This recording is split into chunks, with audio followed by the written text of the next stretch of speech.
I don't think I have to tell anybody in this room that the landscape in America has changed pretty dramatically over the last 30, 40 years.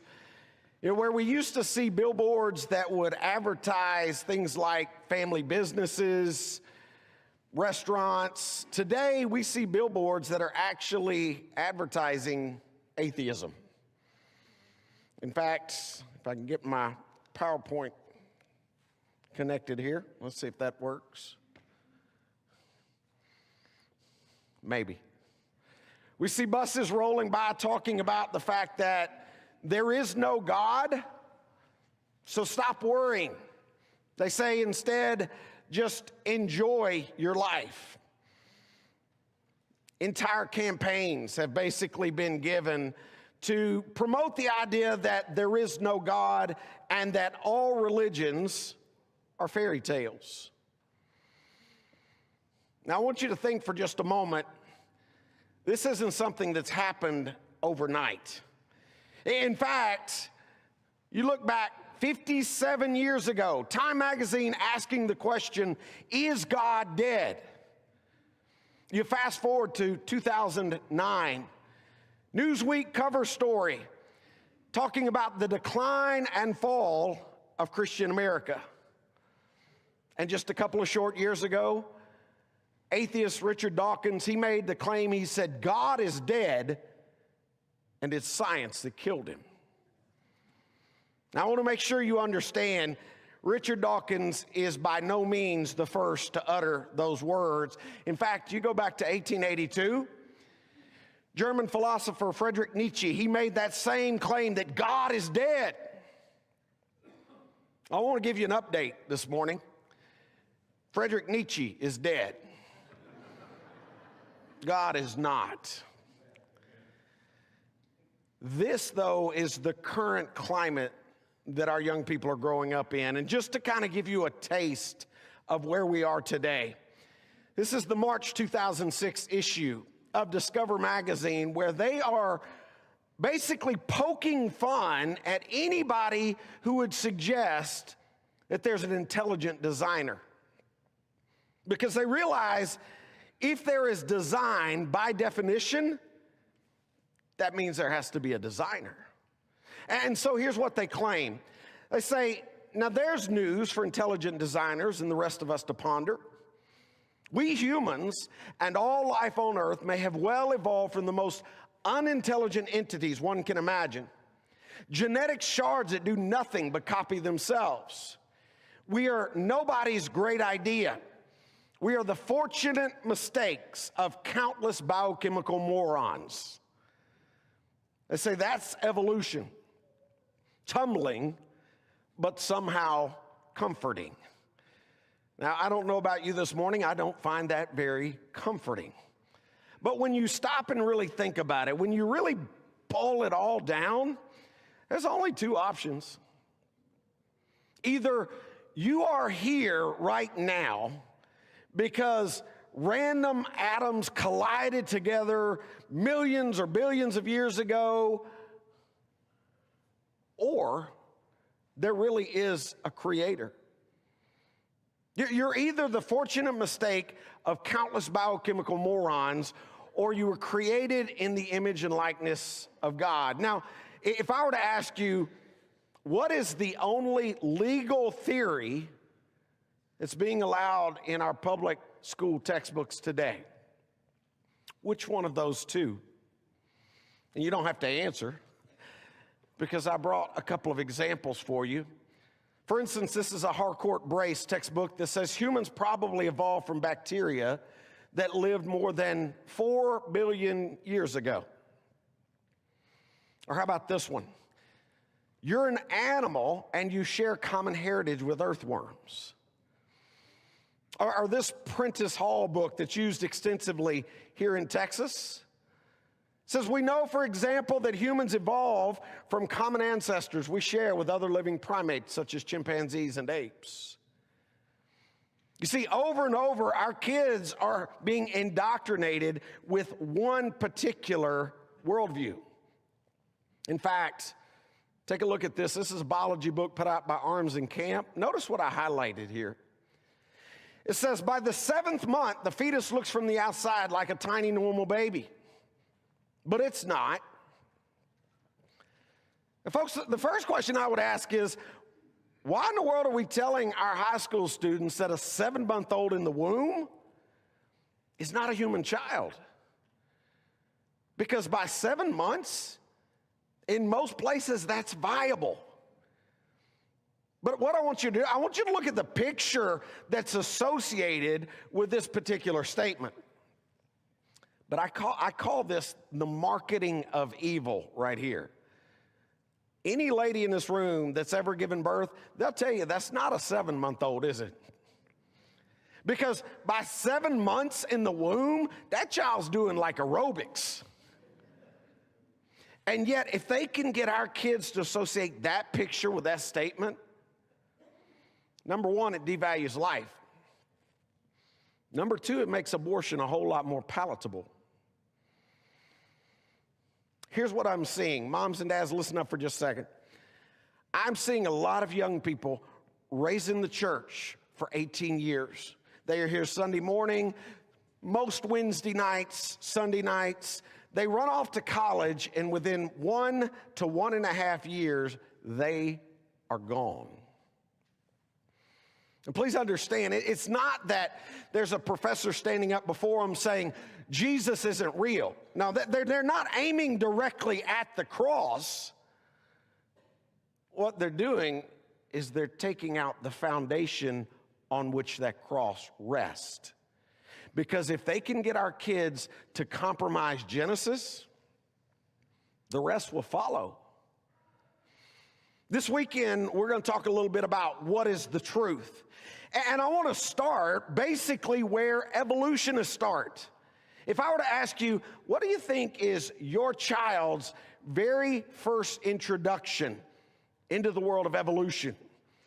Or better yet, what do you think is the sugar stick candy that they're offering our 3, 4, and 5-year-olds? The answer is dinosaurs. Because folks, kids love them. In fact, I tell people, if you haven't stepped on a plastic dinosaur figurine in the middle of the night, you are not qualified as a parent. Because the pain from that is only second to one other thing. Legos, absolutely. I got some parents in here. Kids love them. They learn their names. They learn all about them. But it's not just young people that have a fascination. We adults also are attracted to them. That's why magazines, they love to put their picture on the cover, because they know when they do that, they're almost guaranteed increased sales. And so they tell us things like where they were discovered, what they think they were eating, how big they were. Like this guy right here, Dinosaurs. They estimate him to be 110 tons. Bet you can't guess where they found him. Right here in Texas. No, I'm just kidding. If you want to see a replica of this guy, you got to go to the Fernbank Museum in Atlanta, Georgia, where he stretches literally from one end of the museum to the other. Now, just to kind of give you an idea how big this guy really is, if you look at the screen for just a moment, look at the far right-hand side, you'll see the face of a T-Rex that's not coming up to this guy's hip bone. He was massive. And yet again, moms and dads, it's because of these same dinosaurs that I think we're losing a lot of our children. Let me share with you what I mean by that. Let's start with somebody at this congregation, age 3, 4.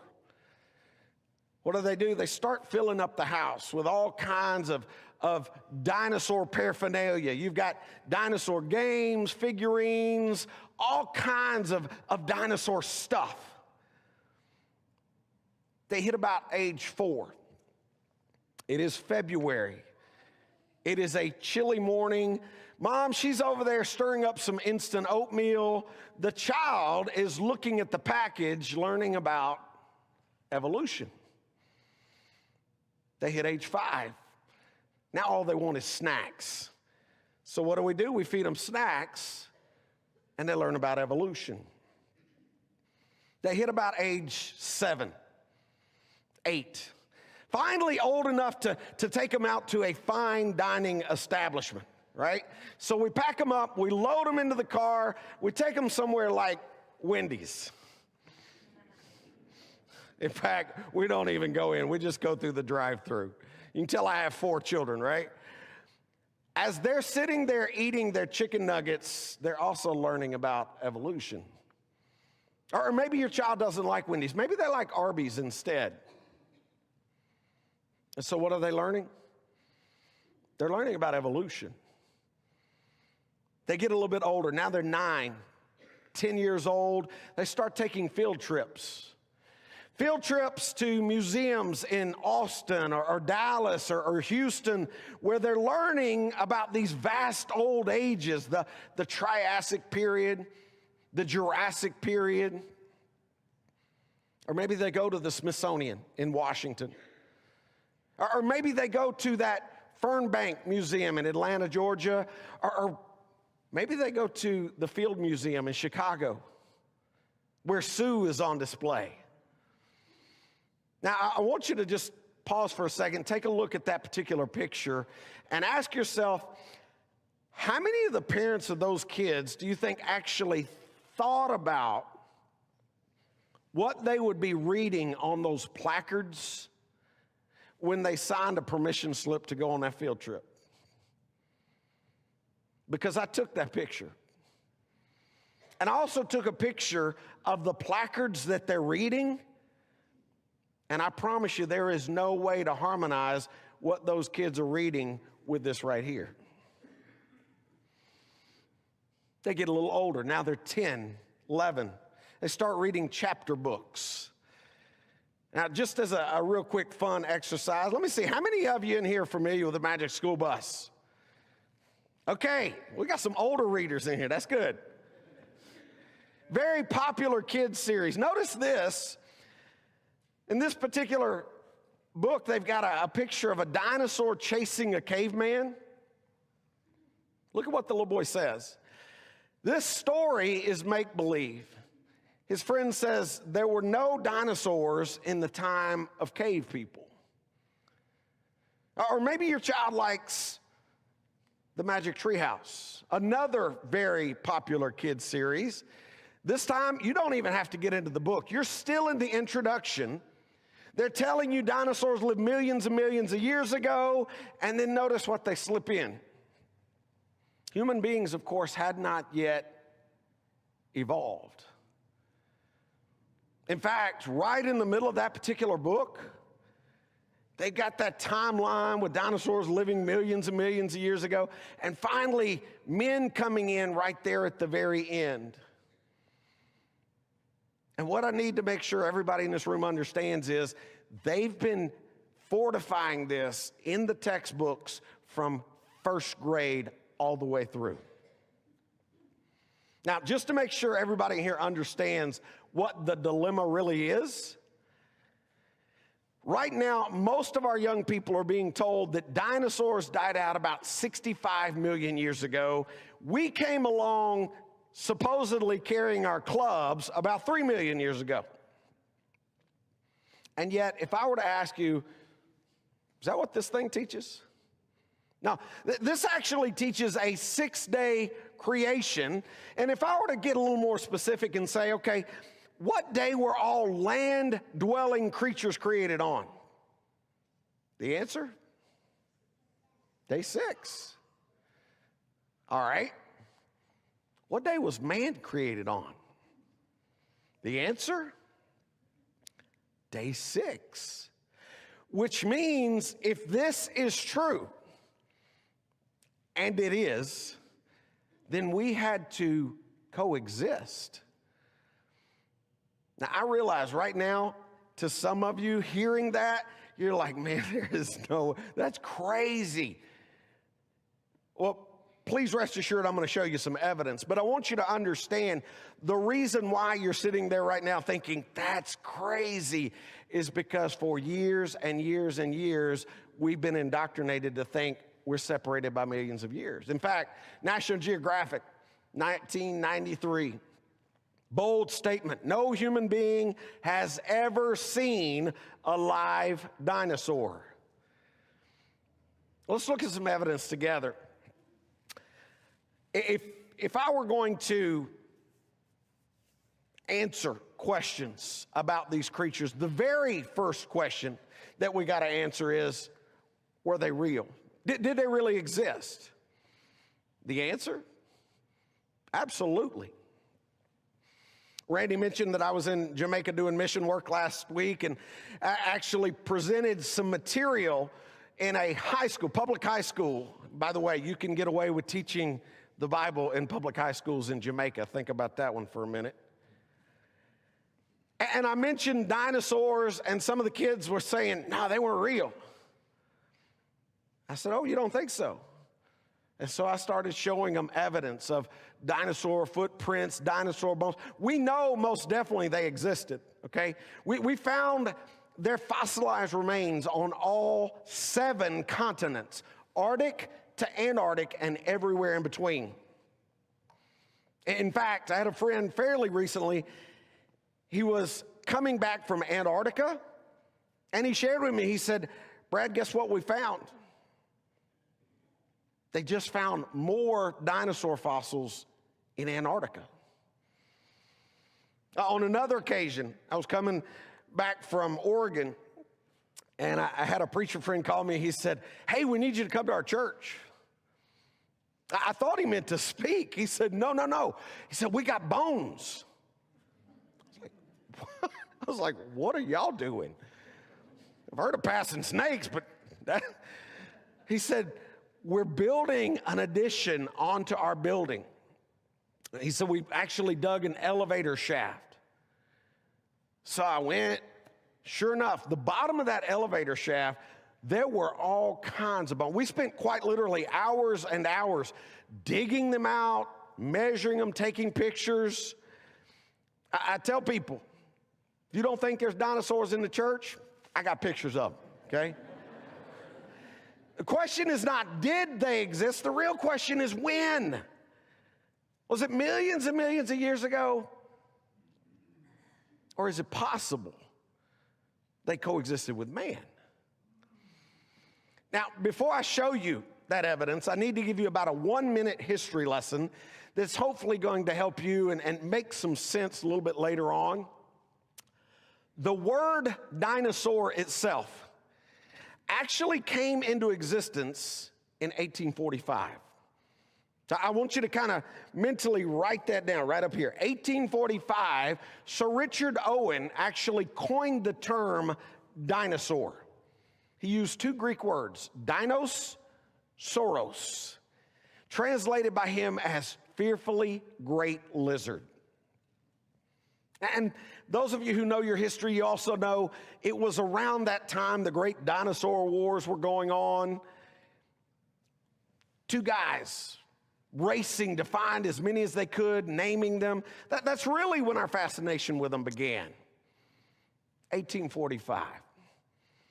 So as I said, the question is not did they exist? The real question is when. Let's look at some evidence together. We'll start April 29, 2013, where skin from a hadrosaur was discovered. Now, notice what this is not. This is not a fossilized rock. This is actually soft tissue, soft enough and colorful enough, they're now trying to pull colors off of it. Or maybe somebody in here could explain, 1967, Robert Liscombe discovered dinosaur bones in Alaska that were frozen, not fossilized, not mineralized. These were still intact. How do you get dinosaur bones with the bone marrow still in them if they died 65 million years ago? Or maybe somebody can explain to me, 2005, where researchers very quietly announced that they had a mammal fossilized that had eaten a dinosaur. Now, you may look at that and say, yes, so what? What's the big deal? Okay, don't forget the evolutionary timeline, okay? Supposedly, cold-blooded dinosaurs evolved and gave rise to warm-blooded mammals, and yet you got a mammal that was eating one. Or maybe somebody could explain the Mesopotamian cylinder seal that was discovered that looks an awful lot like what you and I would call an apatosaurus. Or while we're down there digging, how about these tablets? Discovered over by the pyramids, these tablets attributed to Narmer, the legendary first pharaoh of a united Egypt, both of which have dinosaur-like creatures on them. Or how about this one? This one's probably one of my favorites. It's Cambodia temple, uncovered about 15 years ago, okay? Prior to this, been completely covered over with vegetation. About 15 years ago, they stumbled across this thing. They realized what they had.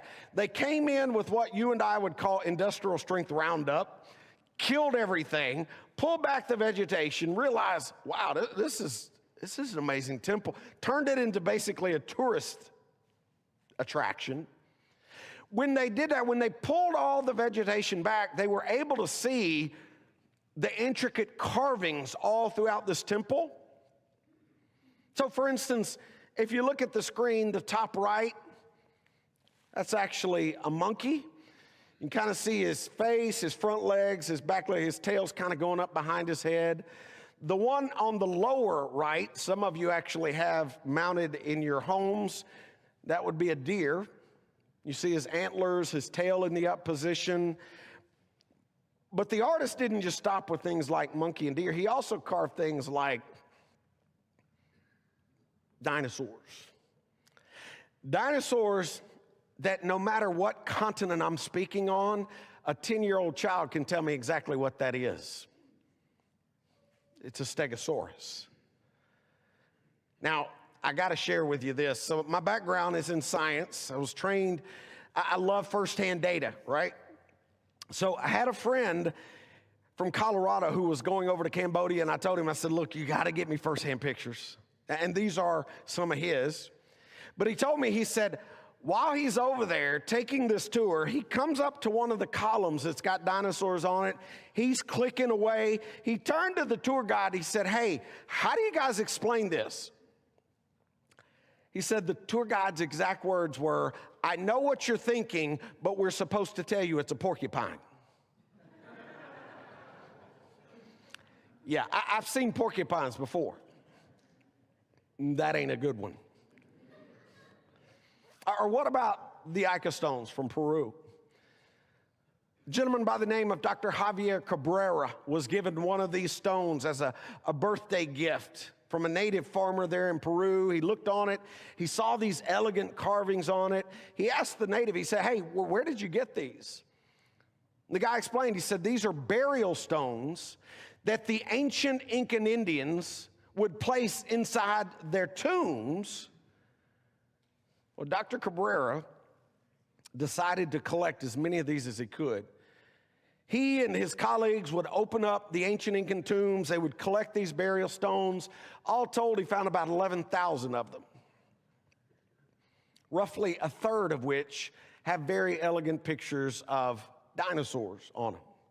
And in many cases, not just dinosaurs, they got dinosaurs and men. And somebody said, wait a second, I've heard those are fake. And there are fakes. Let me make sure you understand. You Google, there are going to be fake ones out there. Because anytime money can be made by selling something like this, you better believe there's people out there willing to do it, right? But here's what you can't fake. There is a layer of dust and pollen and various buildup that gets onto carvings and things called patina. And the real ones, They got a patina layer on them that you can't fake. Or how about the dinosaur figurines from Acambaro, Mexico? A gentleman was riding on the back of a horse, and from that elevated position, he looked down and he saw the first of these little ceramic figurines. All told, they've now found about 30,000 of these. In fact, as they were digging, they realized there was an entire civilization in that area. How would they know what to make if they'd never seen them? Or maybe somebody could explain to me the petroglyphs in Natural Bridges National Monument.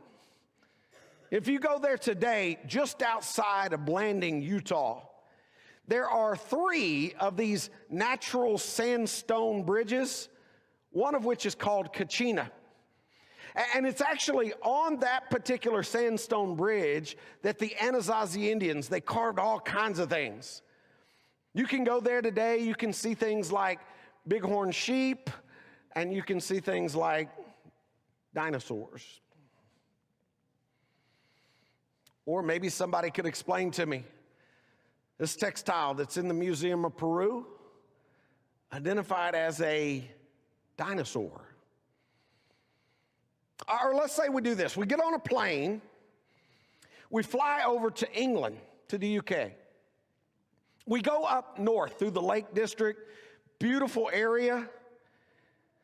Just on the north side of the Lake District, there's a little town called Carlisle.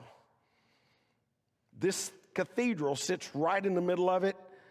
That cathedral is actually older than the United States of America. And what I mean by that is there are people buried in the floor of that cathedral that predate the United States. In fact, below that rug that you see on the screen, it's the tomb of a guy who died in 1496.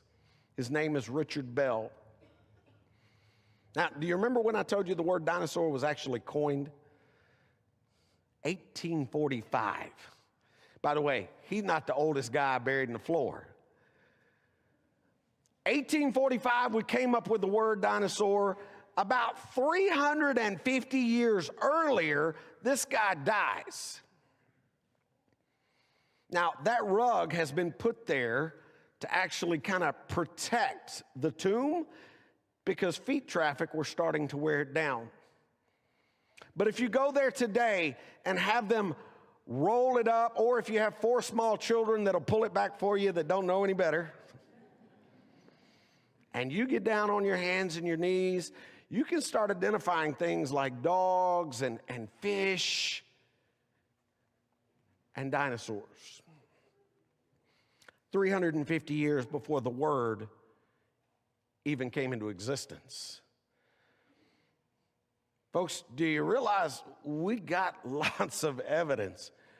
You got artwork all over the world. Or what about the discovery made by Dr. Samuel Hubbard? Dr. Samuel Hubbard believed the American Indians were here much longer than we were giving them credit. And so he set out in an expedition called the Doheny Expedition. By the way, if we have any high school students that have to do a research paper, let me encourage you. Check this out right here. Not only will you stand up for the Bible, you're going to blow your teachers' minds on this one, okay?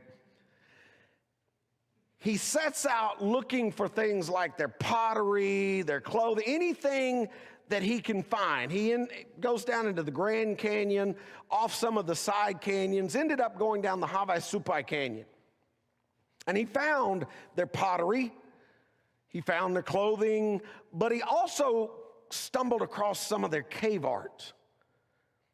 Now, etched into those canyon walls, there were images that had taken men literally hours to carve out. You say, all right, images of what? Well, let's see, there was buffalo, sheep, oxen, dinosaurs, men. Wait, run that list by me one more time. Buffalo, sheep, oxen, men, and dinosaurs. In fact, I want you to read what Dr. Hubbard had to say regarding the find. He said, taken all in all, the proportions are good. He said, the huge reptile is depicted in the attitude in which man would most likely see it. reared on its hind legs, balancing with a long tail, either feeding or in a fighting position, possibly defending itself against a party of men. He said the fact that some prehistoric man made a pictograph of a dinosaur on the walls of this canyon upsets completely all of our theories regarding the antiquity of man. He said the fact that the animal is upright and balanced on its tail would seem to indicate that the prehistoric artist must have seen it alive. Now, I hate to be the one to tell you this. That right there is not a sheep. It's not an ox, but it's an awfully good representation of a dinosaur we now know existed called the Edmontosaurus. I know already what some of you guys are thinking. Right now, there's at least 2 or 3 older men in this room thinking to themselves, okay, that's all good, but you don't understand. I work with some hard-headed guys who, man, they need titanium proof. Okay. Let's talk a little bit about soft tissue. Soft tissue in dinosaur bones. 2005, Mary Schweitzer made an announcement that was kind of like a nuclear bomb going off in the evolutionary camp. By the way, she was not the first to find soft tissue. I actually had the opportunity to talk to Mary. She told me, she said, this discovery was really kind of by accident. She said they were working in the Hell Creek Formation in Montana. They found a femur, a leg bone of a T-Rex.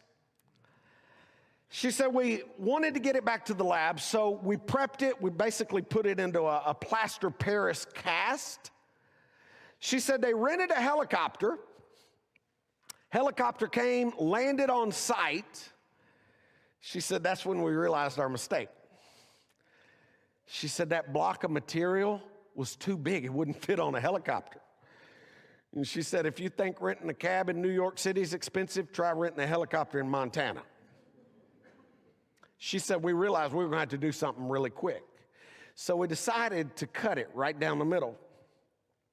And when we did so, we were able to actually look inside where we found soft tissue, blood vessels, and what she thinks are blood cells. Now, hopefully I don't have to tell you, soft tissue, blood vessels, blood cells, they don't stick around for 65 million Montana winters. So I asked her the one question that I thought was pertinent. I said, all right, why do you think we've never found soft tissue in dinosaur bones before? Her answer kind of sent a chill right up my spine. She said, maybe because we've never thought to look. Now think about that for just a second. You know, always before, that bone was like the prize, right? You imagine if you found a dinosaur bone, I come up with a hammer and say, hey, let's bust that open. You'd be like, no. And yet we're now realizing there may be something even bigger inside. Since her announcement, 16 additional dinosaur fossils have revealed soft tissue in them. 16. Different parts of the world. How do we explain that? A couple of years ago, I took my middle son on a dinosaur dig to the Hell Creek Formation in Montana. If you ever want to see dinosaur stuff, this is the place to go, okay? It is like dinosaur utopia. There are dinosaur tracks, bones, teeth, all kinds of cool stuff out there. We got permission from a lady who has thousands of acres. Her name is Marge. I called her. I said, look, I said, I'm going to be straight with you. I'm a creationist. I don't think dinosaurs have been dead that long. We want to come and film a documentary. She starts laughing. She said, sugar, I know they ain't been dead that long. She said, I got the goods on them. I thought she was teasing, right? This woman, and I'm not embellishing, she has got a better museum around her home than I've seen in some of the world's best museums. I would actually show you some video of Marge, but Marge's language is kind of a mixture between a sailor and Cajun. It's spicy, okay? I'll leave it at that.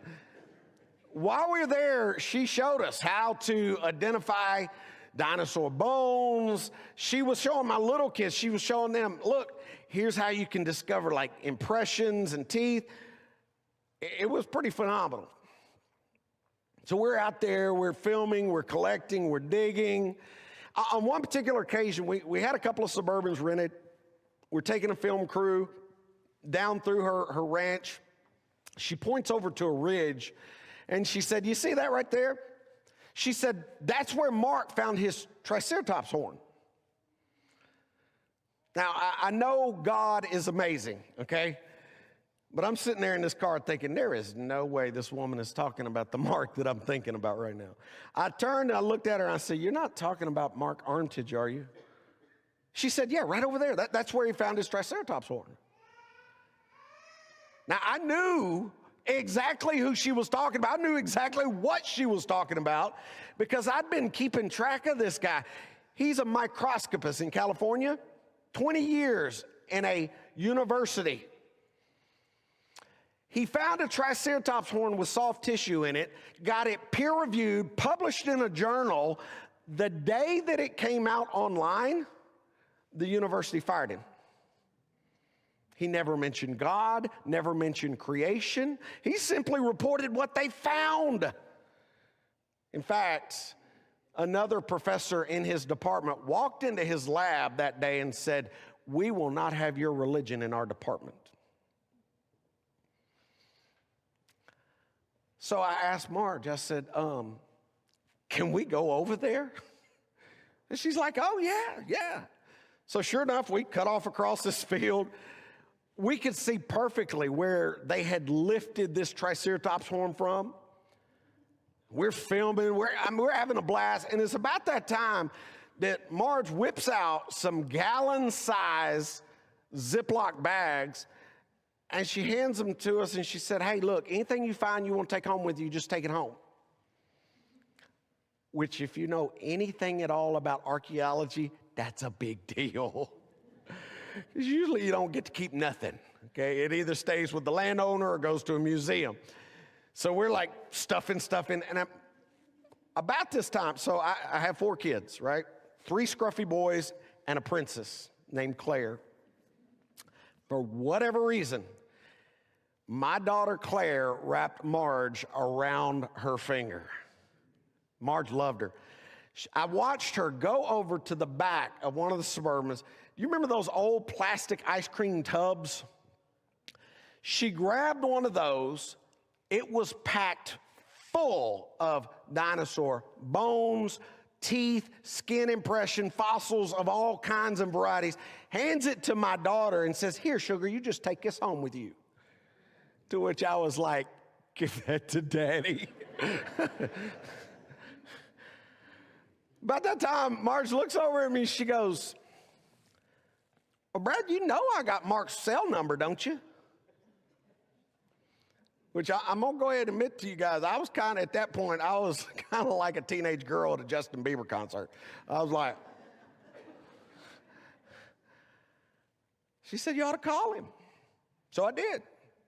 I said, Mark, you don't know me. I said, I'm a creationist. Here's the deal. I don't think dinosaurs have been dead that long. We're doing a documentary. I would love to interview you. He said, well, here's the deal, Brad. I'm doing a presentation in California on this day. If you can be there, not only will I let you interview me, he said, I'll bring some tissue. We'll look at it together. So we did.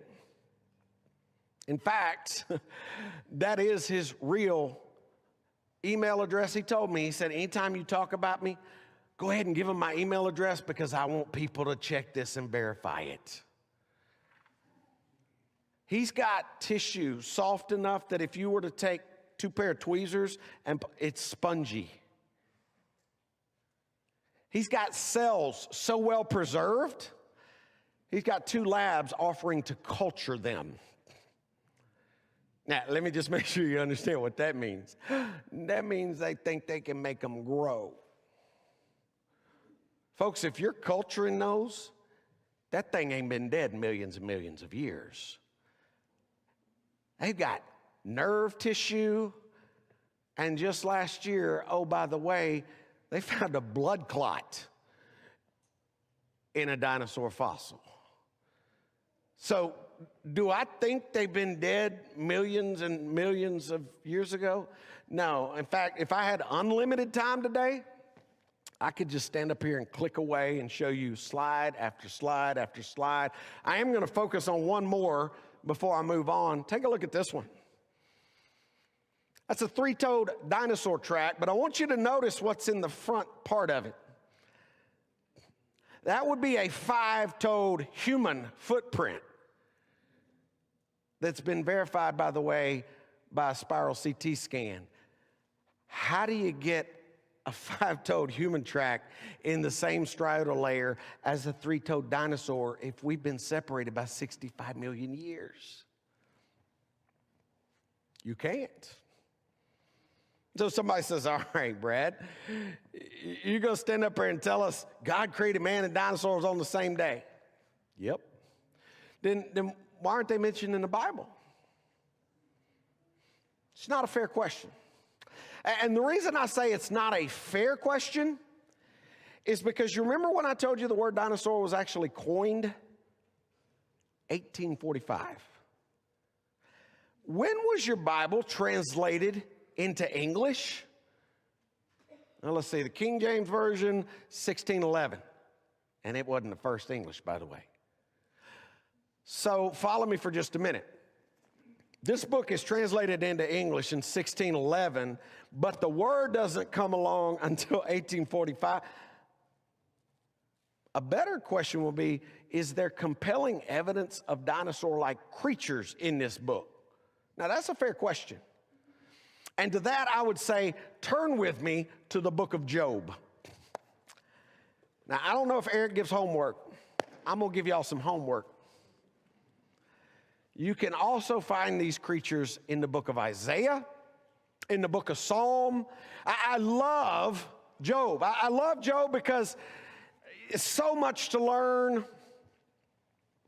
It's a very humbling book, which we all need on occasion. You remember right up front, Job, basically he's losing everything, his wealth, all of his flocks, even his children.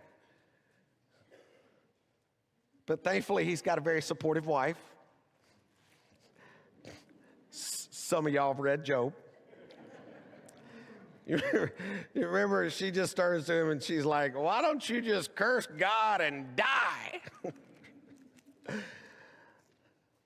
He doesn't do that. Instead, what happens is Job's three friends come on the scene. Now, I put them in quotes on purpose because they're not really what you and I would call friends. What they really are, they are nosy busybodies, okay? They got to know what's going on. You may have somebody like this. Don't look at them right now. You know who I'm talking about, okay? Somebody who's got to know what's going on, right? So the next 25 plus chapters in your Bible, here's what you really read. You read this running dialogue between Job and his three friends, basically with them trying to pull out of him, what did you do? And so it kind of goes like this. Eliphaz steps up and says, wow, Job, man, you need to repent. What'd you do? Job says, I didn't do anything. Bildad tags in and says, come on now, Job, we're your friends, you can tell us. Friend number three, Zophar, steps up and says, come on now, Job, you have sinned against God. What did you do?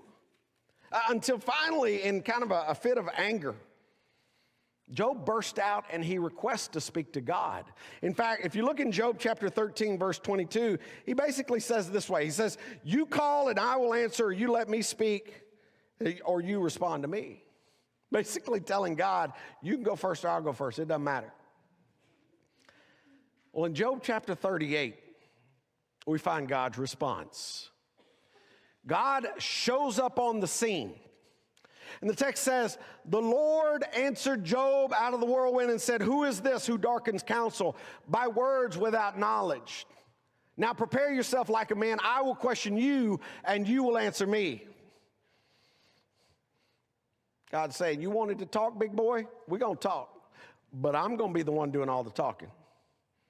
And for the next 4 chapters, God deluges Job with question after question after question. If you have never read Job 38 through 41, let me encourage you tonight, go home and read them. Because there's a lot of those questions we still don't even know today. He says, Job, where were you when I laid the foundation of the earth? Job, you see the eagle and the hawk? How do they fly? Job, where's the dwelling place of light? Or what about snow and hail, Job? How do I make those? Or Job, what about the behemoth? Job chapter 40, verse 15. Look now at the behemoth which I made along with you. He eats grass like an ox. See now his strength is in his stomach muscles. He moves his tail like a cedar. What in the world? What's a behemoth? Somebody says, well, Brad, I'm glad you're here with us this weekend because my Bible tells you. I got a little footnote that says it's either an elephant or a hippopotamus. To which I would very gently remind you, your footnotes aren't inspired. But I'll go along with you for a minute. Let's look at the description of this creature. It says, lo, now his strength is in his loins. The force is in the navel of his belly. This guy have a big belly? Yep. That guy have a big belly? Yep. That guy have a big belly? Yep, keep reading. Job chapter 40, verse 17. He moveth his tail like a cedar.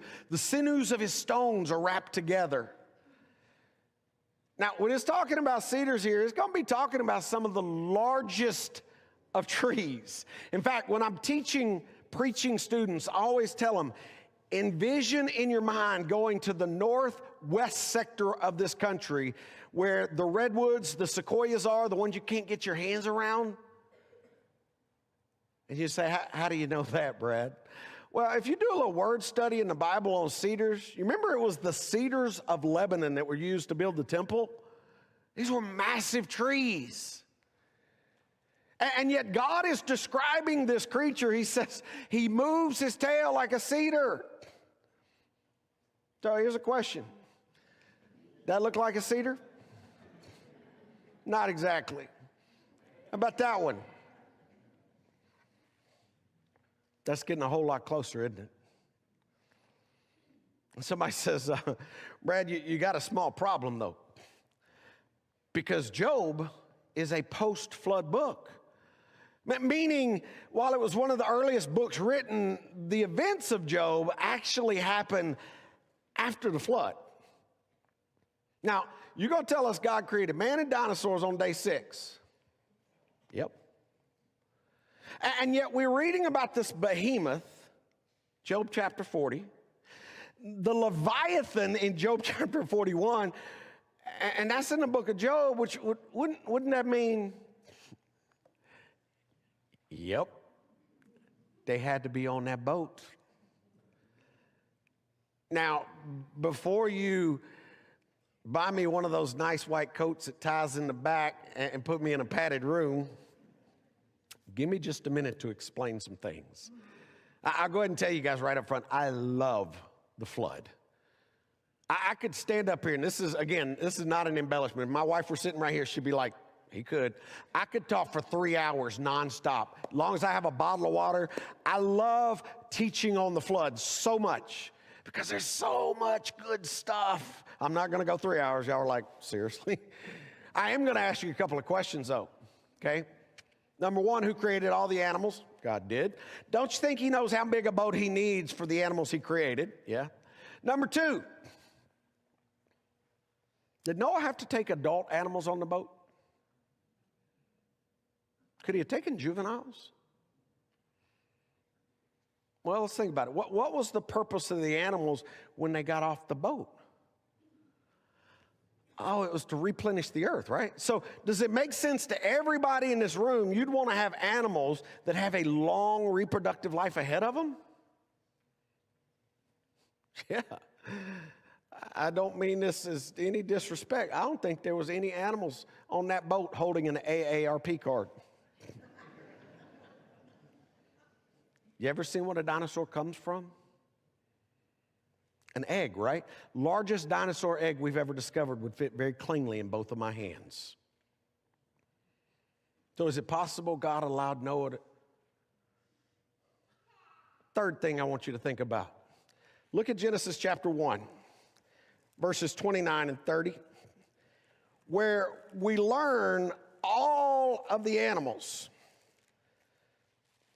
both man and animals, were vegetarian prior to the flood.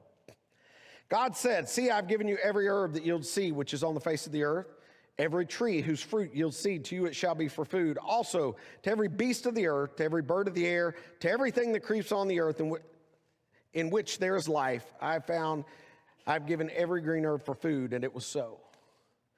All right, that ought to have some light bulbs going off in this room, because that tells me how dinosaurs and man and other animals could be on a boat together and them not killing each other. They're all vegetarian. It also helps me understand how Noah could get all the food necessary because they're all vegetarian. If I had like just unlimited time, we'd talk a little bit more about what happened to them, things like the Ice Age. But here's what I want to do. Before I give you guys a short break, I want to take a few more minutes of your time and just lay a foundation, because here's the reality. In too many cases, we don't even have the right foundation. And if you don't have the right foundation, folks, you can have a nice roof, you can even have some walls, but that structure's not going to stand. The reality is too many of us have been evolutionized. Like if I were to give you a test right now, say your child, your grandchild comes running up to you tonight, they want you to read to them from one of those big picture books, right? So here's what you do. You find your favorite recliner, favorite spot on the couch, you scoop them up in your lap, you grab the book. Let me ask you, would you read them? Or did you even notice the first word in both titles was the word prehistoric? Most of you didn't get that. And the reason most of you didn't get that is because you've been evolutionized. It's actually an evolutionary term. It means a time before man. According to this book, that'd be like 5 days. That'd be a short book, right? You open up a dictionary in 1860, the year after Darwin wrote his book. You ask the question, where's the word prehistoric? It's not there. Because it's only been within the last few years, 75 years or so, that we've really begun to embrace this idea that things are millions or billions of years old. And let me make sure you hear me say this.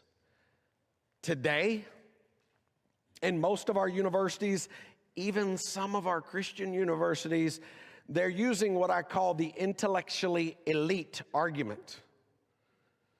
All smart people believe in evolution. Well, guess what? Our kids want to be smart. And at age 18 or 19, some of them think their parents are dumb. And they want to believe that guy that's got a lot of initials after his name. So I'm going to give you 7 verses that I want you to remember, okay? 7 Bible verses that, to me, will lay a foundation of having a biblical worldview. Verse number 1, Genesis chapter 1, verse 1. In the beginning, God created the heavens and the earth. I have told thousands of people, if you can't trust the first verse of the Bible, why would you trust anything to follow? And somebody says, okay, that's good and all, but exactly when was the beginning? Well, take a look. Colossians chapter 1, verse 16, Paul says this, "For by him were all things created that are in heaven, that are in the earth." Paul here letting us know that it was a creation event and that God created everything in heaven and on earth. Verse number 3, Matthew chapter 19, verse 4. "He answered, he said unto them, Have you not read that he which made them at the beginning made them male and female?" Now, in your Bibles, this text is in red, probably, which means who's doing the talking? Jesus. In fact, look at how he phrases it in Mark chapter 10, verse 6, when he says, "But from the beginning of creation, God made them male and female." Okay, pause right there. We got a problem. Because right now, most of my kids' history and science books are teaching that the earth is 4.6 billion years old and that man's only been here for like 3 million years. And yet Jesus said, we've been here from the beginning. Moms and dads, listen to me. Can't have it both ways, okay? Either this man-made theory of evolution is correct, or the Son of God is correct. Now, wouldn't it be really cool if, like, we knew who that first male was, which Paul takes care of for us? 1 Corinthians chapter 15, verse 45, "So it is written, the first man, Adam, was made a living soul. The last Adam was made a quickening spirit." Who's that first Adam he's talking about? That's Adam of Adam and Eve. Who's the last Adam? That's Jesus Christ. Exodus chapter 20, verse 11. "For in 6 days the Lord made the heavens, the earth, the sea, and all that is in them." What's that leave out? Not anything. The last verse I give you is this. Genesis chapter 3, verse 20. "Adam called his wife's name Eve because she was the mother of all living," telling us all the lineage of humanity is coming through Eve. About 3 days ago, I was standing in a room where I was the only light-skinned person in the room. And we were talking about the origin of races. And I made the comment, I said, look, there's only one race, the human race. Because if the Bible is true, everybody in this room came from 8 people off the boat, but originally 2 people in the garden, right? Now, with those 7 verses in your hand, here's what you can do. You can grab your son, your daughter, your grandchildren, your coworker, your friend. You can sit them down, open your Bible to your favorite chapter, which I know is Genesis chapter 5, right? So-and-so begat, so-and-so begat. I know when you guys are reading the Bible through in a year, here's what y'all do. First verse, oh man, skip down to the last. When I teach this, I always use a timeline because it's very, very visual. So we learn, for instance, in Genesis chapter 5, verse 3, Adam lived 30 years. He begot a son. He called his name Seth. So you remember Cain and Abel. Then Seth comes on the scene. So I'm going to drop 130 right here on my timeline because that's how old Adam was when Seth came into the picture. We keep reading. Seth lived 105 years. He begot Enosh. We add 105 to that 130 number. We're up to 235.